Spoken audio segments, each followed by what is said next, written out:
Hey, welcome to GameLayer. Betty Dannewitz. And podcasts are great for adding context in learning. So whether it's fictional or non-fictional, whatever, there's always more context that you can add to whatever it is you're teaching. Success stories, other connections to like your company's values or strategic imperatives, those types of things. So why not turn them into a story and make it a fictional podcast? Maybe it's not about somebody who's searching for their friend that disappeared. A bit dark. Could be. Betty dark. Dannewitz.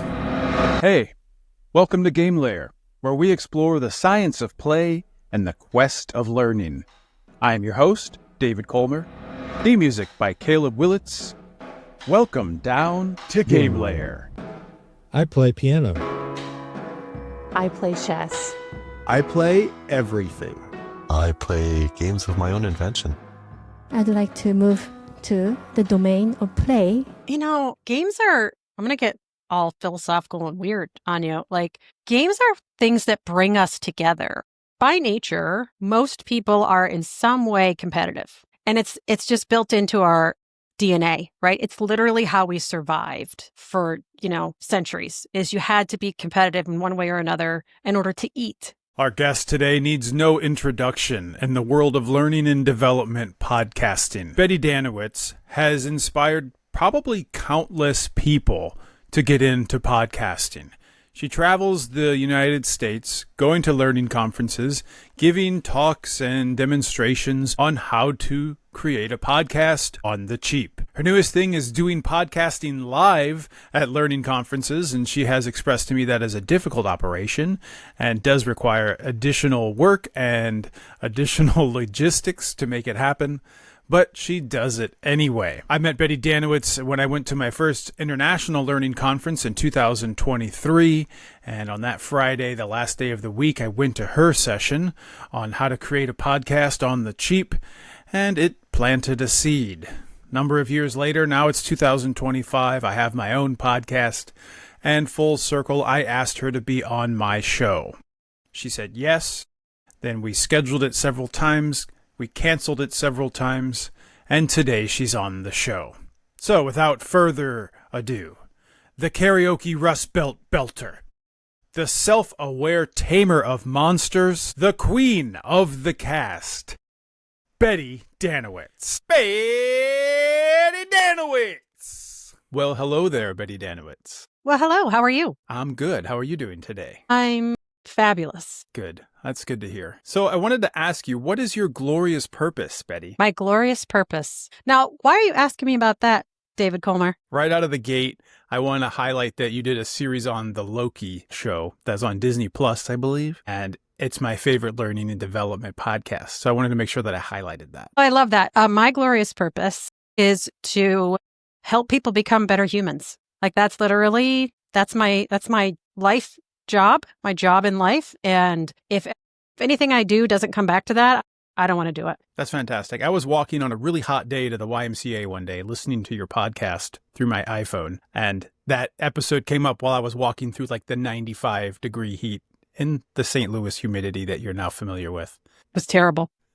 And it was just really impactful. It was just like, wow, she has that figured out. And what a wonderful reason to move on, right? Yeah. And so why does helping other people fill your cup? Or what else can you say about that? So I went through this time in my life, career-wise, when I realized I had stayed about 5 years too long at a job. Let me just kind of paint the picture for you. I spent somewhere around 4.5 to 5 years running reports out of an LMS. I spent about 4.5 years running reports out of an LMS and formatting them in Excel. Like I was the queen of pivot tables. This was long before we had like software like what are the softwares that do that now?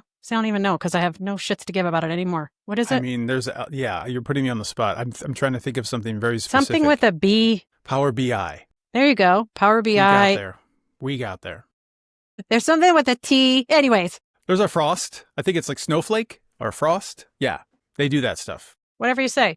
But back then it was Betty. And so I spent a lot of time doing that. And so as you can imagine, knowing me as you do, as many people that are listening know me, it about killed me. So I went through this sort of time frame when I had been with this company for like 16 years, and I had to really think about what did I want to do if I was going to leave. And it took me a long time to get up the courage to update my resume and leave. And part of the whole process of figuring out what I wanted to do was figuring out what is it in life that gives me joy, that gives me energy, that I really want to see accomplished, that when I do that thing, I feel like I'm a better human. And that's sort of where I landed is I want to help people become better humans. And there's lots of different ways to do that. And a lot of what I do in my everyday job and even the stuff that I do on the side, they all lead back to that. Yeah. And then it's not work, is it? Right? When you're doing something that feels fun or feels good, it's no longer a chore. Most of the time. Like I'm tying that back into the show a little bit, right? Because that's what this show is all about is how can you hit that game layer or that zone where it's not work anymore, where it's just a kind of play. Right? The young ones call it getting locked in. Ooh, locked in. I haven't heard that. You've not heard that? This is new generation like slang. Pop and lock? What? No, that's yeah, no.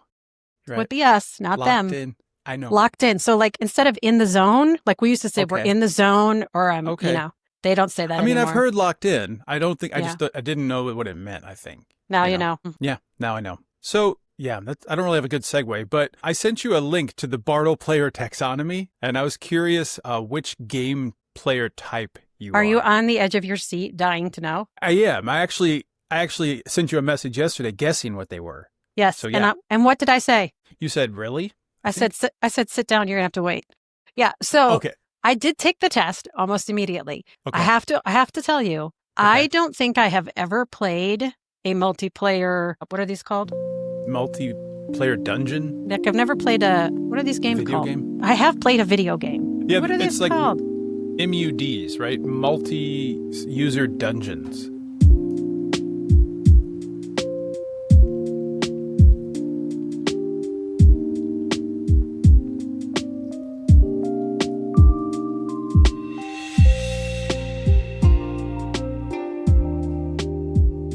Anyways, I've never played a game like this. I've talked about it. I've asked to play Dungeons and Dragons, but people say, oh yeah, I'll invite you. And then they don't invite me. I think it's because I've never done it before. But anyways, so I took the test. I answered as best I could. Okay. And I am 87% socializer. Yeah. 87% socializer. It's that I'm also, and this doesn't make sense because this don't add up to 100. Good. That's fun. That's a really good test that I gave you then. I'm also 53% explorer, 40% achiever, and 20% killer. So you're so each one has its own bell curve, I think, is how they're doing it, right? Doesn't add up to 100, maybe. No. You're 100% explorer? Is that right? Did I hear that right? 53%. 53%. Okay.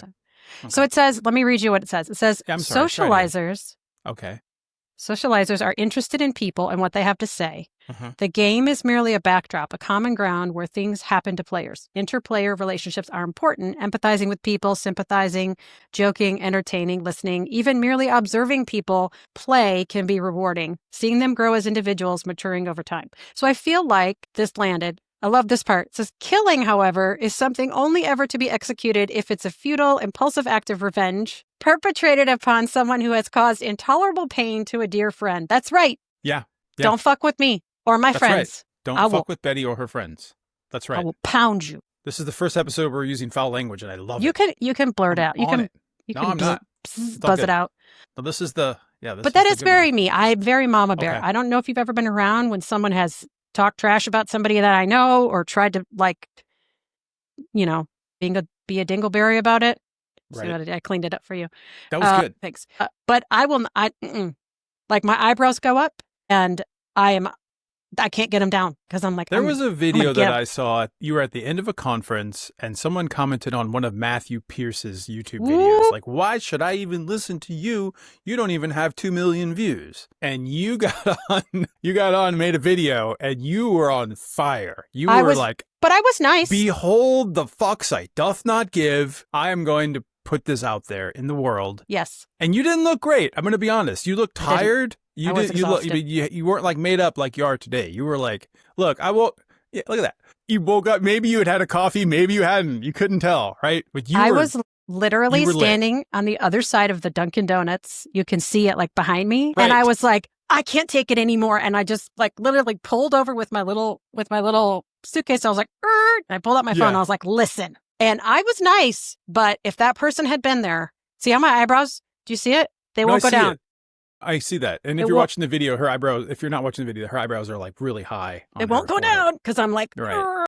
Agitated. And that's the social thing, maybe, right? I mean, that's that vengeance to protect a social connection. Yeah. Absolutely. Right? Yep. Yeah. Absolutely. Yeah. And I like that a lot. And I think what's interesting about that is how that really shaped my day. When I saw that video, I went out and watched his video, and I mean, I nearly cried. I think he was crying when he posted, like, you know, someone said this about my content. And it really, what I liked about it the most is it brought up this discussion that was really fruitful to me around, why do we even do this? Right. Why are we creating stuff? Why am I posting on YouTube? Is it so people will watch it? Is it why? Right? And I think it goes back to your glorious purpose. It goes back to the only reason I should do this is because maybe it's going to help someone else. That's right. Absolutely. I mean, that's really the only golden reason to do it. And when you show up with your sassy pants, I'm anonymous, and are like, blah, blah, blah, I don't like you, you suck. Guess what? Nobody asked you, buddy. Yeah, hit the road. Troll. Shut up, troll. Who invited you?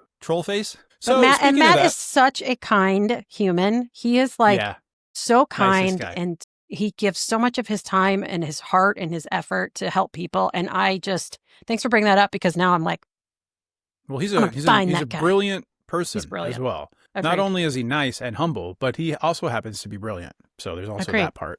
Yeah. Matt Pierce, look him up. Yeah, good guy. So speaking of that, what got you into podcasting? Like, how did this all happen? Because you got me into podcasting, so that's why I want to ask. I did. Do I get to tell that story? Sure. If you want to say that first.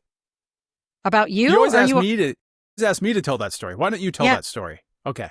Okay. So first I'm going to tell you what. First I'm going to tell you how I got in podcasting. That sounds good. So I love a good conversation. I don't think there's much better dopamine hit in the world than having a really good conversation. And it's not necessarily about like connection, romantic connection, like that. I'm not talking about any of that.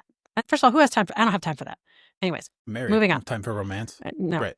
And so, okay. So, but I'm talking like you're talking to somebody and they're getting what you're saying, and they're talking to you and you're getting, and whether you're solving the world's problems or just talking about an experience, but like you're understanding each other and you're sharing information openly, freely, and it's making each of you better because of it. That is chef's kiss. Can't believe I just said that out loud, because that's another new gen thing.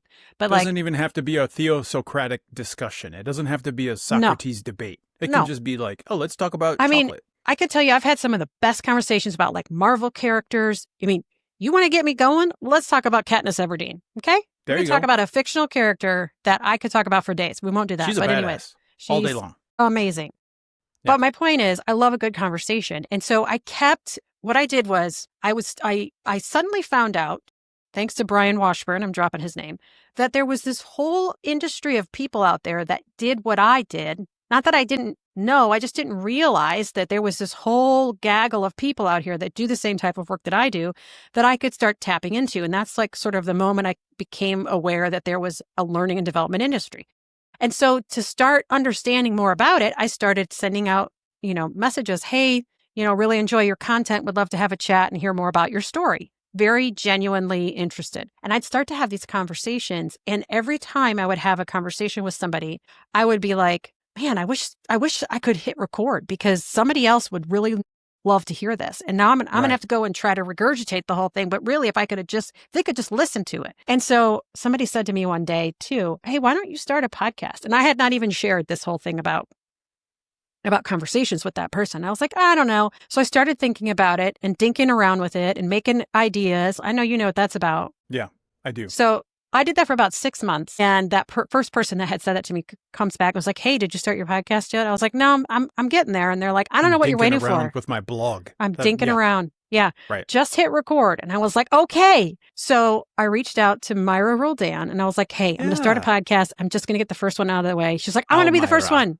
I'm like, okay, great. Awesome. So I wrote up the plan for the questions and I got her on the phone and we hit record, and I was hooked, because now I could share these amazing conversations that I had with people, with other folks. And I could actually talk about things that not only mattered to me, but also mattered to the industry. So that's kind of how it all started.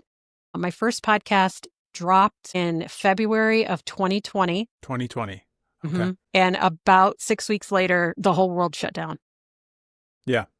Which gave me nothing Good but timing. time to work on my podcast. I had nothing to do but work on my podcast. So that's pretty recent. I would have thought it was sooner. And I Googled it right before we recorded, and it said, I did find 2020. And I was like, well, I'm not going to add that to the intro that you accidentally saw because you were in the waiting room and you saw me do the intro. That was amazing. That was weird. You're still working on shaking that off. You need to let it go. No, I'm bringing it back up because it's really funny. I like it. It's hysterical. Awesome. Acknowledge it. Much like most of our interactions, there's some level of hysteria involved. For example, let me tell you how I met David Kolmer.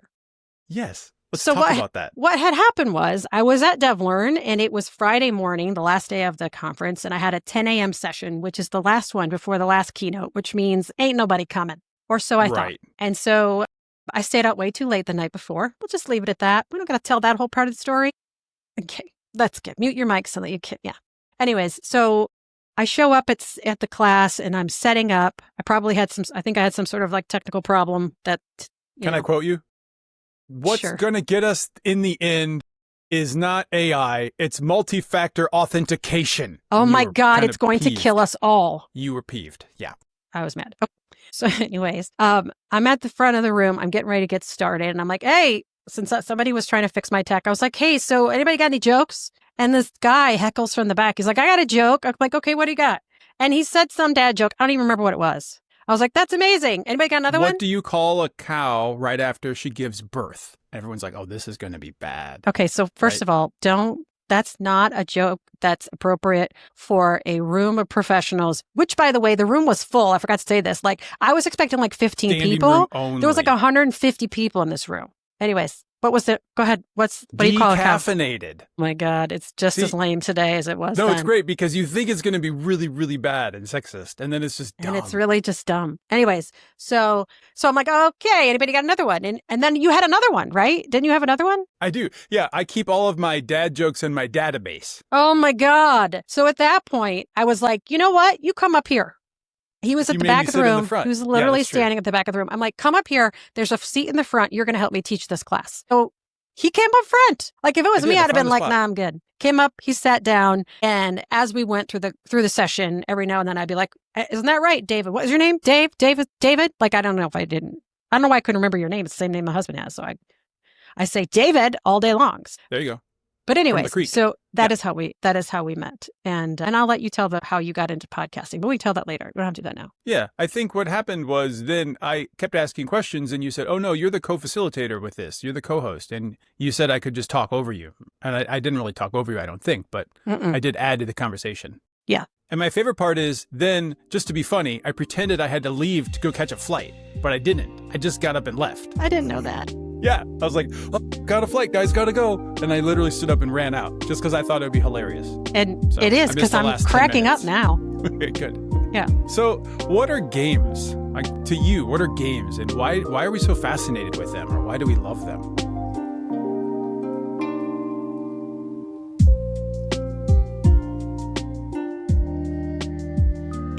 Games I'm going to get all philosophical and weird on you. Like, games are things that bring us together. I think by nature, said the socializer. Yeah, by nature, most people are in some way competitive. And it's just built into our DNA, right? It's literally how we survived for, centuries, is you had to be competitive in one way or another in order to eat, in order to get the next job, whatever it is. So games allow us to come together, typically with people that we like, or at least know, and practice that competition thing in a place that is supposed to be safe. I say supposed to be because you've never played a game with my daughter Lucy, who is so okay. I've met her. You've met Lucy. But before I go to Lucy, let me just tell you that in my house, when it's time to play board games, Mom is not invited. I'm not allowed to play games because I win. Sorry. Like, we had this game. I don't know if you remember this. It was like Disney Seen It. Do you remember Seen It? Because like it was like a board game, and then you had to put a DVD in, and like if you got to a certain point, you had to watch a clip and say like what the name of the Disney movie was. So, and then there was like a Harry Potter version. Anyways, we got this game for Christmas. We bust it out. We set it all up. And basically, you take a turn and you keep going until you lose. Well, I took my turn and I just won the game because nobody else got to take a turn because I got all the questions That's a right. flawed game. Yeah. So mom's not really allowed. That's fair. Well, you're a winner, so hey. But you're not like the achiever. What percentage achiever are you? Because I don't know if I picked up 40%. Okay. So it's not, you're not. But my point is, when you play a game, the reason I was saying that is when you do play a game with Lucy, which usually I'm just watching it happen, she'll start to get into it. And you know she's into it when suddenly she's standing. She has no reason, but she's standing and she's getting louder and louder and louder. And then she starts trash talking. And I'm like, she's going to be thrilled that you shared this on It's air. amazing. It's amazing. I love this. Yeah. She'll be fine. It's not the worst thing I've shared on a podcast about her. So awesome. You know, I know that you really got into augmented reality at one point, and you probably still do a lot with augmented reality. And so I just feel compelled, since this is a podcast that is adjacent to gamification, how does that all relate to augmented reality? Or how can you tie that into learning and development? So augmented reality, or AR, just in case people listening don't know. Thank you. It's the digital overlay of content on the real world. To make it... Pokemon Go, right? Pokemon Go is augmented reality. Snapchat filters are augmented reality. Right now, you can't see this if you're listening, but I keep putting my thumb up and it keeps putting like an AR thumbs up. I saw that. How did that happen? It's because I have an Apple. So Apple It's is not working recognizing on mine. gestures. You don't have an Apple. If I go like this, iPhone. like balloons It's will going happen. into a PC though. Okay, fair. Good for you. Anyways. That's awesome. My point is, so AR and L&D, there's a couple of really amazing applications. One I still use to this day, even with clients at my day job, which is Blanchard. I work for Blanchard Leadership Development, is non-credentialed badging. So basically we create a face filter so that when you scan it with a QR code, you could take it and it says, I just completed this learning program. And then people can put that up on social media. They can put it on their internal social channels, like anything like that. So that's probably the fastest, easiest way to get AR in your L&D. But anytime you want to guide somebody in something or tell them a story that is happening in their own environment, so you want to overlay it in wherever they are. So think about a retail store. Let's say you work for a company like, I don't know, Journey, right? And you want to show, what's the appropriate way to wait on a customer in the store. You could set up an augmented reality experience so that as they're in their store, they can scan a QR code and then hold it up to the wall of shoes and a scenario plays out and they can interact with it right there in their environment as if they were in their environment. So tying it to learning and development is really, it's a way to take a technology that we already use every day, bring it into learning and make it actually more interesting, more engaging, and more relevant for the work that we do right where we do it. How about that? That's fantastic. I like it. You tied it up very nicely. Thank you. Very well said. It's almost like you've talked about it before. At least 150,000 times. So recently you shared a podcast with me called Case 63. You're it's a welcome. fictional drama, and I listened to it twice back to back. She was maybe a month or two apart while I was redoing a bathroom. So it was neat because it's about time travel and all this stuff. And I was working on the same bathroom later in interdimensional time travel. Multiverse time travel. Right. So what are your thoughts and feelings about that fictional podcast? Because this is the first fictional podcast I ever listened to. And I think it's maybe one of the best. So that helped. Yeah.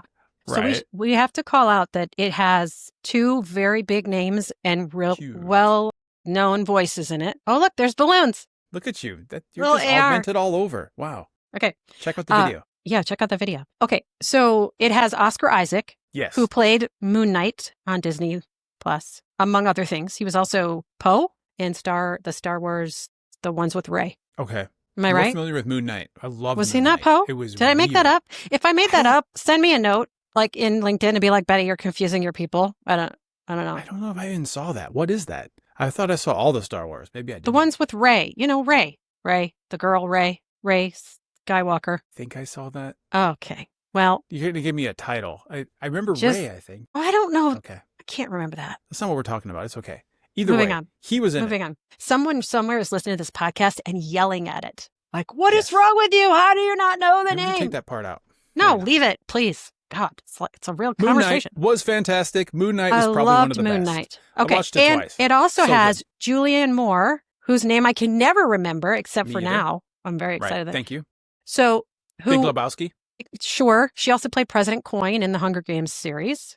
Yeah. Anyways, she's been in a lot of things. So anyways, She's amazing. A63, somebody recommended it to me. I Okay. jumped on it. I, just like you, gobbled it up faster than I probably should have. In a weekend. But here's what I love about fictional podcasts. And I was not a fan until K63. It reminds me, it's very nostalgic for me because I don't know about you. I know I'm a little older than you, but back in the day We're when like I was the in like, same age, like a month apart. I'm like 3 years older than you. That's like almost all of high school. Okay. So anyways, 7th grade-ish, I remember Miss Parenti, who's probably not listening, but you never know, You never was know. my English teacher and speech teacher. And I think was in speech class, like junior high speech, because we used to call it junior high. They call it middle school now. We used to call it junior Sure. high. Junior high speech. We called and it we that because we're learned- the same age. It's okay. We learned about, we were actually born in different decades, David. I was born in the 70s. Okay. Yeah, Okay. you're older than me. I saw the math. It was like that GIF where you could see the math, whatever. Moving on. What were we talking about? Miss Parenti in junior You're talking high, about your teacher. 7th grade. She had us all sit down and do what was called a radio drama. So basically there were props and there was a script and we all sat at a big long table, like, shoulder to shoulder, elbow to elbow. And we had to read our parts and then do some sort of sound effect. And basically the idea was, it was like Little Orphan Annie from The Christmas Story. It was like they used to listen to a story on the radio. And that's what it reminds me of, is that whole radio drama that they used to do back in the day, where there's sound effects and there's noises and it sounds like people walking, right? And it was, Yes. it ignites a different part of your imagination. And I love that. I don't know that I could create it. Maybe. Sounds hard, but fun. I love it. I love it. And there's another one that we're going to talk about in a minute. Yeah. And we could talk about that in a minute, but I wanted to tag on to what you just said. When the movie The Shadow came out, I believe it was a Disney movie. It was in the early 90s. It was called The Shadow. Like, who knows what evil lurks in the hearts of men? The Shadow knows. It was Sounds like familiar. Alec Baldwin. And then I got obsessed with that movie. I just couldn't wait for it to come out. Went and saw it in the theater and then realized there was a radio show for it. So I asked for that for Christmas, of course. Got like 10 tapes. And they were like literally from the 20s or 30s. So it was not only like a cool radio show with sound effects, like it still had the advertisements, like burn blue coal to keep your house right. Yeah. You know, it was just like such a time capsule. Mhm. I mean, love how they left commercials in it and everything. It was like a Yeah, that's legit cool. radio show.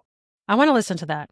You should. It's a fantastic show because it's very metaphysical. He goes to the Far East. He learns how to like shift his face and then like transform and do all this telekinesis and such. That's cool. Wicked good show. Yeah. Yeah. So wanted to put that in there. But yeah, the other show we're going to talk about. Can we talk about Rabbits by Terry Miles? Maybe season 1-ish? We can talk about rabbits. Are you sure? I mean, we can. I don't know that we should. Yeah.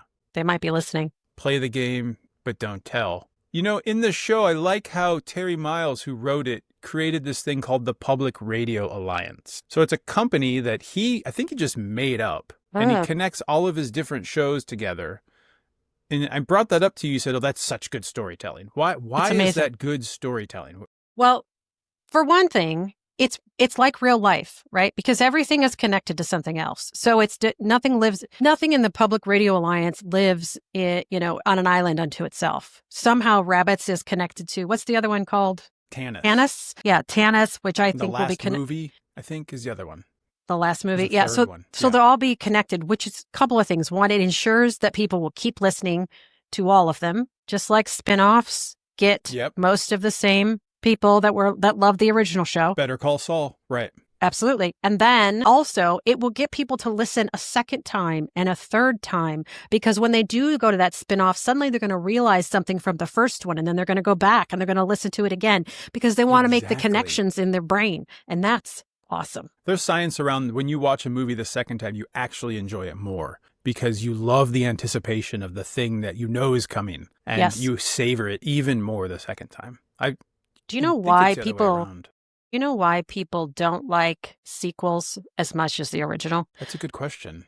So I'm with sure the you ex- know the answer. With the exception of Back to the Future, this is how I Yeah. feel about every movie that's ever had a sequel. Is the second, third, fourth is never as good as the first, because in the first one, you're character building. You're teaching people the backstory of the character, and that's where people create connections and can relate to the character's life based on their backstory. Now, some of the exceptions, like I said, Back to the Future, first of all, it was brilliant, but also like Harry Potter. Harry Potter is good because you continue to get new characters and they still build on the existing characters. So once you learn about Harry, you still learn more about him and you learn about like his background. If you noticed, you learn something about his background in every single movie or story. That's what keeps you going because you continue to learn about the character. If they had stopped building Harry's character after movie 3 and were working on other characters, people would have stopped reading. So it's that character building. That's that character building. And so that's what I really like bringing this back about this is because Tanis might build a whole new set of characters, but somewhere in there's a connection to rabbits. And once you hear it and you find it, there's probably multiple, but at least one. There are. Then you're going to be like, oh shit, I got to go back to rabbits and listen to this again so that you can make those connections in your brain. Exactly right. And I kind of have a theory around the Public Radio Alliance as well, because he creates characters that he plays. So Terry Miles plays himself in some of the shows, but then he also plays Nick Silver in another show. And what's interesting is Nick Silver wrote a book called Rabbits, not to be confused with the podcast Rabbits. And he says, that's my cousin. Some of us say we sound the same, but neither of us hear it. He says that on every show. Multiple times, usually at least twice. You hear it like twice, 3 times every show, and it's not real. So what's interesting about Rabbits is, to me, the show notes, most of that's all made up. The stuff they put this together to make it sound like a real podcast. Like, I'm just going out and researching this stuff. A lot of that stuff's fabricated. And then in the actual show... Though? Is it? A lot of it is. Because I texted you. And I was like... made it up. But I texted you and I was like... It's not like NPR. It's not I was like, an is this real? entity. Quit talking over me. What do you think? This is your podcast or something? No. No, go ahead. I texted you and I was like, is this real? Because it feels it kind of feels real. That's the question. Which just marks it as such amazing storytelling if you are questioning reality. In the show, there's so many things in it that are real, but metaphysical. Like, they start talking about ley lines or these conspiracy theories, but then they also weave in like the history of the carrier pigeon for like no reason. So there's all these things that are put in there that seem kind of random. Well, there's a reason. But all of a sudden you can't really tell. Like you're trying to separate fact from fiction, and it becomes more and more difficult. It does, and that's why I like it so much. Are you going to tell these poor people what Rabbits is even about? They think we'd like listen to a show about bunny rabbits. Like that's not it. It's a really good show written by Terry Miles. Is that good, Betty? So let me read a description. When Carly Parker's friend Yumiko goes missing under very mysterious circumstances, Carly's search for her friend leads her head first into an ancient, mysterious game known only as The Game, and then players also call it Rabbits. So what is The Game, Betty? What is it? Well, that's what we're trying to figure out, right? Yeah, that's the point of the show. I mean, I listened to all of season 1. I had to take a break because I found myself listening and holding my breath as if it was a real thing, David.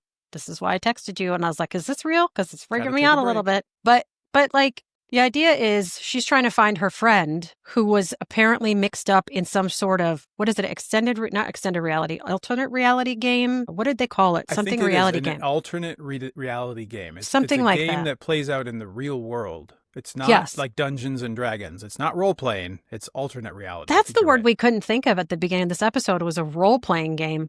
What is wrong with us? Anyways. No, it's okay. Yeah. So back to rabbits. So there's sort of this alternate reality. And there was a movie. I told you there's a movie out there with Jake Johnson about how he's like the target in this alternate reality game. Do you remember that? Jake Johnson. Are you sure that was me? I'm sure. Oh, okay, hold on. I'm going to Google it. Jake Johnson. Okay, so we found it. So Jake Johnson is in this movie called Self-Reliance. And basically, they give him this opportunity to participate in this alternate reality dark web game show where basically people are trying to kill him and he has like a certain amount of time and he has to survive it. Like, I think like he's not supposed to be alone. Like there's all these rules. This is what Rabbits reminded me of, is this whole alternate reality, dark web game that her friend got caught up in. And now the question is she caught up in the same game by trying to find her? So like, is trying to find her friend actually part of Rabbits? And so that's it kind of gets real meta real fast. And I love it because they have the sound effects. They have her meeting new people.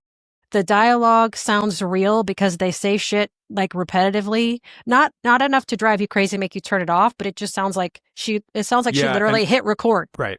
Yeah. And I've heard that it's bad acting. It's like, it's not bad acting. It just sounds like they don't know what they're talking about because they're making a podcast in the moment. Yep. Right. It's like us. We couldn't remember the name of this movie that we love. That's real life, right? You know, I can't remember shit anytime. You know that movie, that favorite movie I have? What is it, Betty? Can you tell me the name of my favorite movie? That movie with the guy with the face, when he did the thing. He's got the that nose, one time. Right?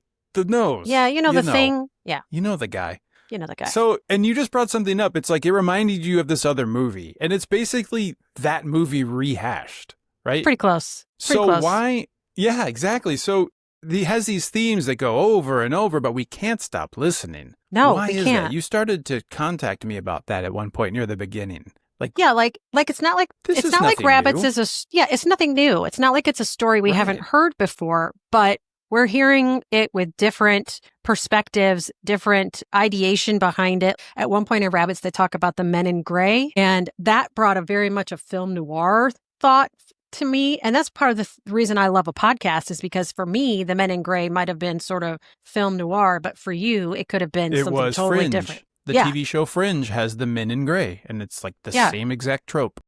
Yeah. And so but we still love these stories. I mean, honestly, any story that has a hero, we've heard a million bazillion times since the beginning of time. The story, the hero's journey and it's never enough. We can never get enough of this story because it's deep in our DNA. We love it. We love it. Yeah. You ever go to church? Like the ultimate hero story, right? I have been to church, and that's something we have in common. It is. There are many stories and parables that we hear that are the hero's journey over and over again. Right. Over and over and over. Okay, so let's take a shift. You said maybe you could make a fictional podcast, maybe you couldn't. But how do you think fictional podcasts could be used as a narrative to maybe gamify learning artifacts? Do you see that as a potential or possibility? Absolutely. Right. I think if you're good at writing stories, like think about the last time you had to create an e-learning and you weaved into, I know, you shuddered. You weaved into it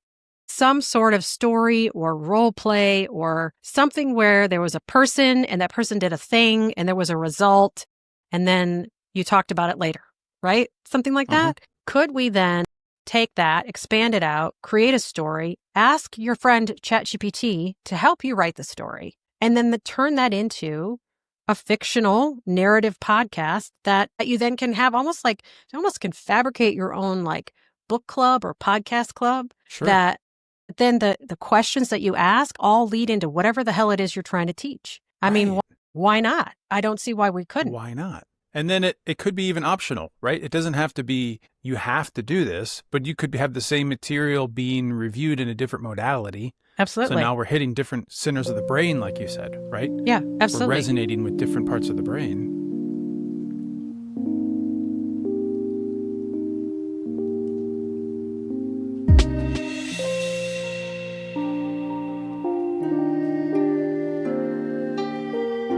And podcasts are great for adding context in learning. So whether it's fictional or non-fictional, whatever, there's always more context that you can add to whatever it is you're teaching. Success stories, other connections to like your company's values or strategic imperatives, those types of things. So why not turn them into a story and make it a fictional podcast? Maybe it's not about somebody who's searching for their friend that disappeared. A bit dark. Could be. It's a little dark. But, it could be something else. It could be a story she watched a video that kept looping and changing itself, and then she wet herself, and then that she found bothers herself you, there doesn't it? 2 days later. Yeah, it was sort of like that movie, The Ring. It was just kind of like which I've never seen by a video and will not ever see because that sounds. I would recommend watching the American one because you won't be terrified for the rest of your life, like I was when I watched the Japanese one. Yeah, I've heard that from more than one person. Stuff. Yeah, I mean, I still loved it. It was just I couldn't sleep for 2 weeks. That's all. Well, yeah, Not a nobody. big Who deal. needs to sleep? No biggie. I had to move all the televisions in my house into like a closet in the corner and cover them with trash bags. Oh my It's God. normal stuff. It's totally normal. Tuesday. Yeah. All right. So you didn't watch. Are you a horror movie person or not really? You into horror? Not Am I into horror? horror movies. I heard like- you ask me if I'm a horror movie person. Well, I could have said that better. Like, so Texas Chainsaw Massacre. Can Please I say it leave like that in. I beg you to leave that. It's in there. Yeah, I don't edit much. I am not into horror. I do think slasher films are hysterical. Okay.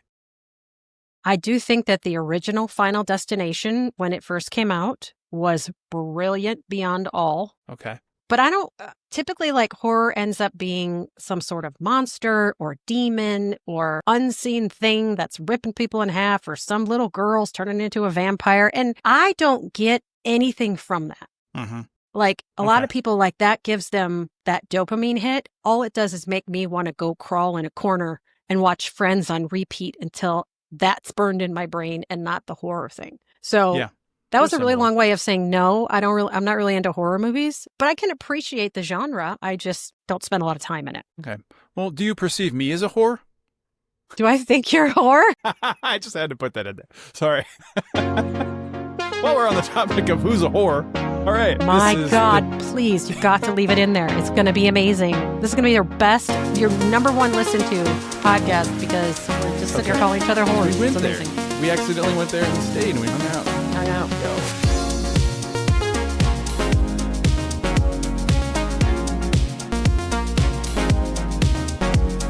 So, other than a cat and dog, which I know is very difficult for you because you absolutely love dogs, you have several dogs. I have 2 dogs. Okay, well, that's That's not several. Several is 4 or more. okay. A few would be 3. So, yeah, a couple. You got a couple dags. I have a couple. I have a couple dogs. What's your favorite animal? So I don't really like animals. I don't. Like, kids like to go to the zoo. Yeah, I hate know the that. zoo. It's You don't like gross. the zoo. Smells like stinks. poop. I don't like it. It does smell like. I think standing there staring at an animal that's in a cage is awful. Okay, so But I I didn't don't- ask if you like I to go don't- to the zoo. Like, is there an animal you identify with? I didn't ask you that, Betty. I just walked right over you, right Damn. over your face. Damn. All right. If I had to think of another animal that makes me smile, how about Well, that? that's a How good about if way I of answer putting that? it. That's good. I think that squirrels are plotting against us. They've been trying for years to figure out how they're going to take over the world. But I find them quite comical. I think that geese think that they rule the world, Uh-huh. especially Canadian geese. They think they're in charge. Yeah. And ducks, I think, are, the most passive, docile creatures out there. They don't care about you or what you're doing. They're just over here living their lives. There you go. How about that? Talked about 3 I like animals. that. You had 3 animals, and you started from I don't like animals to I don't here's like 3 animals. that yeah, but you There's you 3 did that I well. tolerate. Yeah, they can still be your favorite, even though you don't like them. What's your favorite form of food you don't like? Like you hate sushi, but what's your favorite kind of sushi? Like I the love one that you sushi. can What are you actually- talking about? I'm just an example. It was an illustration. So I heard that you play games because you said that earlier. Is there a game that you would be able to play for the rest of your life and all other games disappear and there's just this one game left? Would you be able yeah. to pick that game? What's that? Yep. You want to guess? That game where you watch a Disney movie and you have to guess what it is and you just massacre No. everyone and you kill. I won that the first time. There's no reason to play anymore. So it's just gone. Okay, that's Yeah. out. That's up. I don't know. Have we talked about this ever? I don't think. Maybe Uno? I like Uno, so I don't know. So there are 2, and it sort of depends on who else I'm playing with. So if it's a family game you're looking for, I could play Yahtzee till I die. I have 5 additional rules that you must follow when you play Yahtzee with me. Would you like to know what they are? Yeah, that's helpful. That's good. So firstly, number 1, you have to use the cup. None of this using your hand to throw the dice bullshit. Okay? I know what you're Got doing. a thumbs up on that. I did. So you have to use the cup. Number 2, we roll to see who goes first. What's so funny? We roll to see who goes first, David. Is this what it's okay? like when you do karaoke with you? Is like there's these rules. Yes, right? there are It's like- rules. Absolutely. Right. Rule number 3, don't touch my dice. So if I just rolled and I'm still adding them up, keep your mitts off my dice. And that I rule feel like wasn't these are just like standard rules of gameplay. Well, They shouldn't when be you that. play with my husband, the other David, he likes to touch my dice. And I'm like, don't touch my dice. Okay, so we've got use the cup. That sounds You like have a to roll to euphemism. see who goes first. We're already talking about. Don't touch Who's my the whore? dice. Okay. Okay. when you get a Yahtzee, you have to put your arms in the air, your hands in the air, and yell Yahtzee. If you don't, you don't get those points. Yahtzee. Okay. Yeah.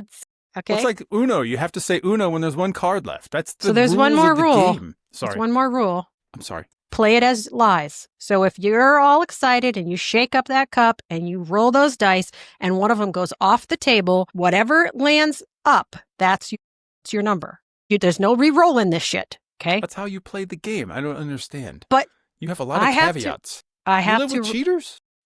Yes, I do. Those are the 5 nuances that we must talk about. Those are my 5 rules for Yahtzee. Now, okay. If I am playing with adults only, I love Cards Against Humanity. I think it is one of the best games ever invented. I belly laugh until I think I might die. All the expansion packs are perfect. Good game. And I can win it. I can win it. That's good. Yeah. That's fun. That wasn't as exciting as you were hoping it would be. No, I'm just thinking because I like that game a lot. I should play it more. I have little kids, so they're around. It's hard when you have kids. I love them. I love my children, and it's hard to spend time away from them. I love them so much. But at the same time, I have played Card Against Humanity, and I loved it. It was fun. Love it. So maybe in a future state, like when I'm as old as you, right? Maybe I can play it. That's fair. Since you're so much older than me, like 24 months or whatever. Like my kids are 17, and the other one's, Lucy's almost 23, and I'm not playing Cards Against Humanity with them ever. Yeah. Maybe when they're like bad. 35, it's way too dirty. Right. You can't play it with your kids. Yeah. That's like if I'm reading Even my when you're Kindle at drinking. night. Yeah. Reading my Kindle at night and my kids come in, I got to put that shit down because I don't know what's coming up on the next page. I don't know if there's going to be some smut, and I ain't reading that when my kids sit next to me. I'm not doing it. Yeah. I can relate to that. Yeah. Because it's all connected, right? Like you said. So you don't want to like telepathically send smut to their brain. That'd Correct. be weird. I don't know. I'm sure I said that, but okay. Yeah. Yeah. Well, I went there. So there's different game mechanics in different games, right? So you said Yahtzee, you could play it for the rest of your life. Absolutely. Why do you think that is? What are the mechanics happening behind the curtain in that game that really make you like it? It's obnoxiously loud. Okay. The way you win is you're strategic, not lucky. Uh-huh. You like that. So, that's good. I like that. I like that you have to be strategic about, like, especially once you start rolling, how are you going to score it, right? Like, are you going to take it as a 3 of a kind? Or are you going to take 3 in your 5 or 15 in your 5s, right? So I like that. And that's something where everyone can sort of level the playing field, right? So I don't have to feel like if I play against my husband that I can never win because he's better at this than me. Not necessarily. Like we can be equally good at being strategic. So I think everybody gets a chance to win no matter whenever you play the game. It's very portable. I have like a travel Yahtzee. So you could play it on the plane. You could play it in the car. Like it's very portable. And I have Yahtzee scorecards from decades ago, like of people who have died and but we played Yahtzee once and it's like a little keepsake and I obviously won the game, but nevertheless, like it's kind of nice, right? Like, so it's something it's very sentimental that you play throughout, your whole, I've been playing Yahtzee since my grandmother taught me when I was like 7 or 8 years old. Yeah. We had Yahtzee, I want to say in the early 90s, it was like a blue stick. And it had the die in them. That was travel Yahtzee. Yeah, and you'd shake it, and then you'd push it in the back, and it'd lock them in place. Mm-hmm. We had that. Yeah. I didn't like it as much. I felt like the real Yahtzee, like in the cup. It's got to be noisy. Shake the cup. Yeah, I like it's got to like hurt your ears when you shake it, or you're not doing it right. I want to get this out for my kids. I don't think we've played Yahtzee. You know what's great about having kids is you can relive all the games you played when you were a kid. That's the best thing. We still have my sorry game, it is in terrible shape. Or aggravation. Have you played that? It's like the same game. I'm talking like duct tape on top of duct tape or on the box. Like it's the one that I played when I was like 8, 9 years old. We have we have my version of Clue from when I was like 8 or 9 years old. So yeah. Awesome. That's fantastic. So Betty Dannewitz, I was traveling through Thailand and I drank copious amounts of alcohol. And then I started taking notes on a note, like on my phone. And then actually today on LinkedIn, I heard you talking to someone else about writing notes and then forgetting about them. Do you remember this video that you had that played today on LinkedIn? Do. Yeah. And it was kind of neat because it just connected. And it was almost like a rabbits thing because it was like this thing that happened to me. I wrote this note long ago, forgot about it. And then this week I actually remembered it and I sent it to you. And it was a list of really, really crazy questions that probably were all mostly inappropriate. Yeah. Just because They were funny. 'Cause- And and then you I were- sent them to you. And you were soupy and sauced. I was sauced. Do you know there's a word for that? That What thing is that you're that? talking about? You know what I'm talking about? Like the thing where you think something happens and then later something happens and it all comes together at the same time. It's called synchronicity. Yes, Yeah. So you had a Synchronicity. synchronicity moment, a moment of synchronicity. I did. And that's Yeah. kind of tying it back into rabbits. Indeed. But yeah, I just kind of wanted to bring that up because it does connect to rabbits and it does connect to something that happened today when both of us were involved in the metaverse. It wasn't like a real thing. It was all connected with notes on my phone and LinkedIn and the virtual space. And then you thought it was hilarious. You were cackling, It I was think, because I was belly There was- laughing really, at the questions that were there. Like some of them were like pretty basic, like how'd you get into podcasting, this, blah, blah, blah. And then there I stole was some of something them. about what are your deepest, darkest secrets? I'm not telling you that, David. So while we're on air, what are your deepest, darkest desires, Betty? Oh, desires. That's right. It was desires. Yeah. No. But No, it I did was remind me literally- of Inside Out 2 when they find her big secret, remember? And they're dying to know what the big secret is. And finally they're like, what is it? And they're like, it's like, I spilled the thing on the rug. Or something like that. And you're like, oh my God, seriously? That was your big secret? Your big, deep, dark secret? Yeah. No, it was this great moment. I was just like, I couldn't stop laughing. I was laying in a rice field in northern Thailand. I drank a little bit too much moonshine. A little And bit? I was just rolling in the mud, just like cackling. I was like, gotta get out my phone. I gotta type this on a note. And then I completely forgot it was there. And then Yeah. it's just like months Good and months times. later. Good times. Yeah, good times. So is there anything that I didn't ask you that you wish that I had? I don't know. I don't think so. We talked about a lot of things and couldn't remember half of it. So that's cool. Yeah. Is there anything you wish I wouldn't have asked you? No, I would have just not answered it, Oh, which you did. Good. which I did. Good No, form. I think here's something that I think people need to know. Wrap it up. I think people need to know that when you encounter another human that appears to be somehow on the same wavelength as you need to grab that human and tell them, guess what? We're friends now, because that is rare. So to find somebody heckling you in the back of the room that you're about to speak in, when you feel like death warmed over, which I did because I stayed out too late, that person tells a dad joke that makes your heart happy, grab that motherfucker and tell him that he's your friend, because that's what I did. And look where we are now.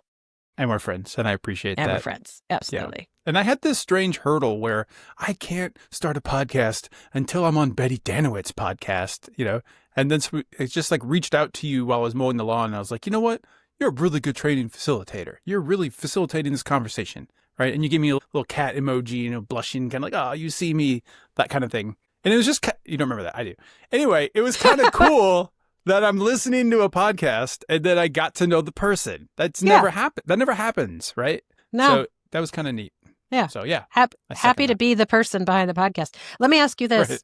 Okay. Am I different than the podcast? No, you're not. Maybe That's a little kinda all I can maybe a hope little for, too. dirtier off mic, but Not much. Not after this Nah. episode. yeah, that's fair. So how can people connect with you if they do want to after hearing this? Yeah, find me on LinkedIn. Actually, this is what I'll tell you. The easiest way is to just open a browser and type in "If You Ask Betty," all one word, and Okay. you will find me. So you'll find my go to LinkedIn and you go to the search bar and just type in "If You Ask Betty," all one word, you'll find me. So Very good. yeah, just type in "If You Ask Betty" and I'll be there. That's really cool. You do have everything integrated into a single web page, and I'm really kind of jealous because I have a blog, which is Improvement Dave, and then I have an artist page, which is Kolmer, and then I have a podcast, which is Game. And maybe that's just me. Yeah. Maybe I'm just a multi-layered guy. And that's Nothing wrong just with who I that. am. Nothing Awesome. wrong with that. I'll take it. I'll run with that. Cool. Well, Betty Dannewitz, thank you so much. I really appreciate your time. This has been fantastic. I thoroughly enjoyed it, and I'm happy that we did it. Same. Awesome. Okay, I will peace see out. you when you see me. Peace. Bye. Thank you so much for joining me for this episode of GameLayer. This is David Kolmer reminding you to stay present and never postpone joy. You can find transcripts of the show at gamelayer.fm. GAMELAYER.fm. Theme music by Caleb Willits. Thanks for listening. Now go play. I play chess. I play Scrabble. I play fauteuil. I play everything. Hide and seek with my kids. I play the piano. I play board games. I play guitar. I smash it on the pitch. I play chess. I play Othello. I play all the Marios. I play Success Strategist. I play Street Fighter. Final Fantasy. I play games of my own invention. Games of my own invention. Games of my own invention. Games of my own invention. There are many ways to play. Going for a walk together, doing nothing together is also playing. Anything that can cultivate your feeling of joy, relaxation, where you feel more recharged after doing that thing, and I think you can consider as something that we play with. I'd like to move to the domain of play